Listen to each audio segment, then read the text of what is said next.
Well, good morning and welcome to Zen Fits, or Strange Conceits. And the title of this talk is a Pitiful Talk. Pitiful Talk, whatever. Well, I need a haircut. What is this? I just wrote a little piece on it called "What is this? What is it? What is it?" And do you know? Many years ago, when we were living in a house inhabited by my wife's great aunts, and the attic was full of gadgets from the 20s and early part of the century, and so it was a big puzzle. What is this? What could this be?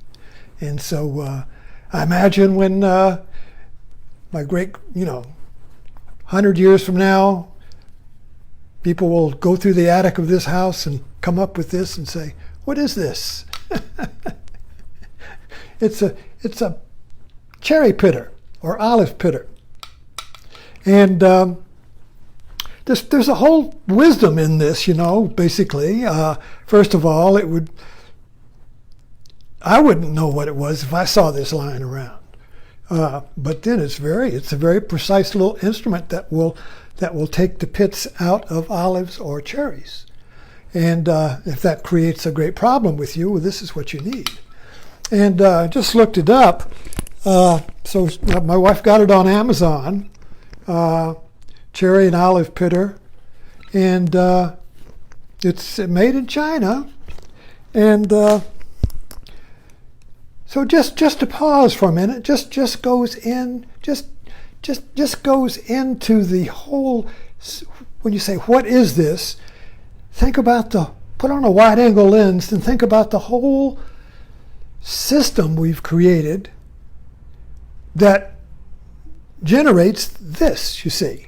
It's pretty, it's purple, it's got a nice soft thing to hold, easy to hold.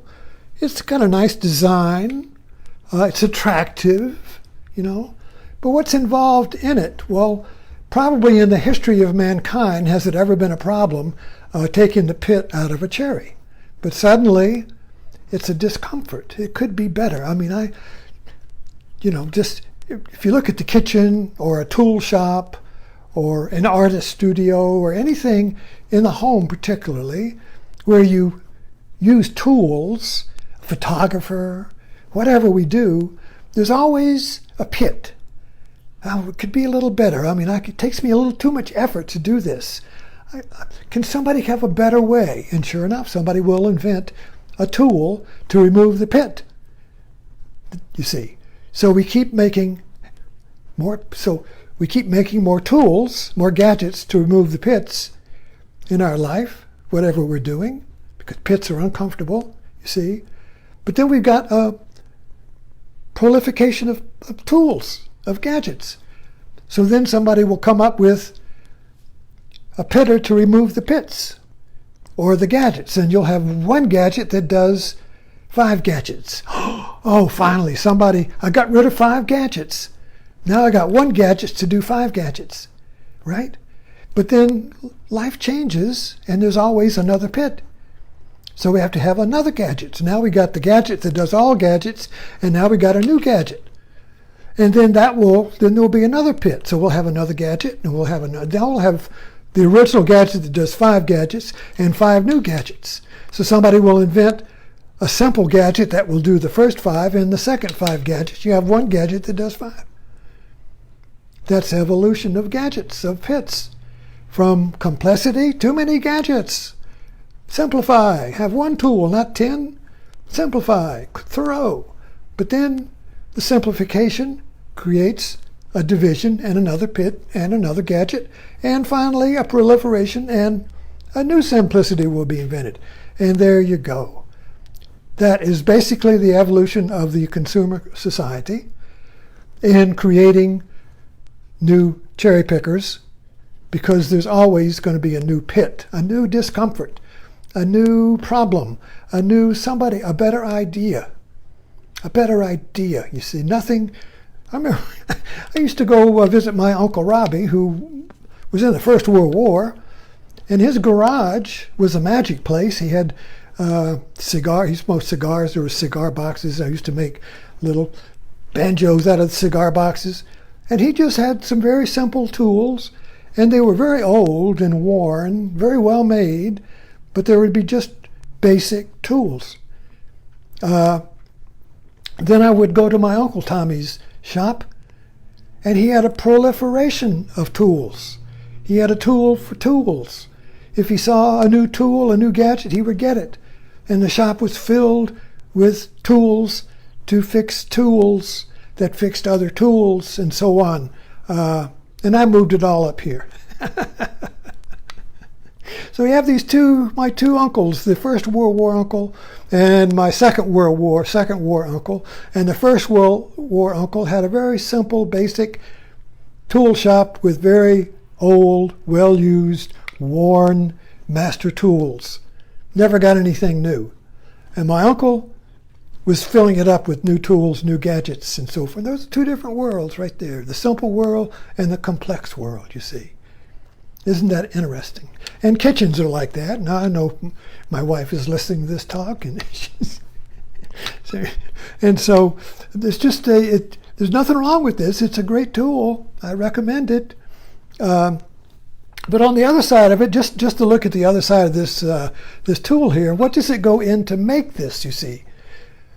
Well, first of all, there has to be a need. There has to be a problem with pits. A problem with pits, then somebody's going to come up with a pitter.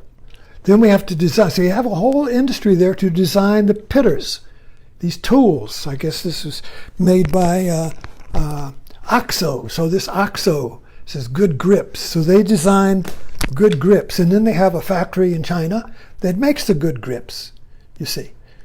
And then you have the designer of the factory to design the assembly line to make the good grips.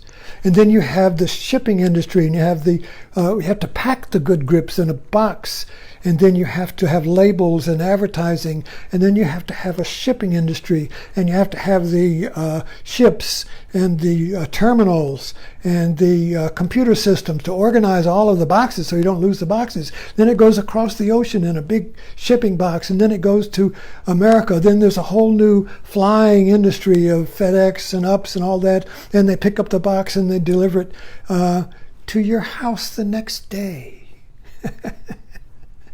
So there is very little irritation between the time, oh, I need a new pitter, and to find when you get it, and oh, the pit's gone, you see. So we're going, in our culture now, we go from one pit to another, from one simple answer to complexity, like a swing going back and forth. And where's the original cherry? Where's the original tool? Where is the simplicity that doesn't get complex, you see? So it's kind of like we're looking for it in the next gadget, in the next temporary solution, you see. So I'm getting a little philosophical here, but just, is that not what's going on? Like, I have a little dissatisfaction, so what will remove this thorn from me? What will remove this irritation of having to take the pit out of the cherry? Oh, there it is. There's my savior. I can just go. Isn't that so clever? And then I'll show it off to people. Then after a while, it's lying in the drawer. And then the drawer fills up with other pitters, and we got a storage problem. And finally, well, forget about it. Anyway, thanks for dropping in.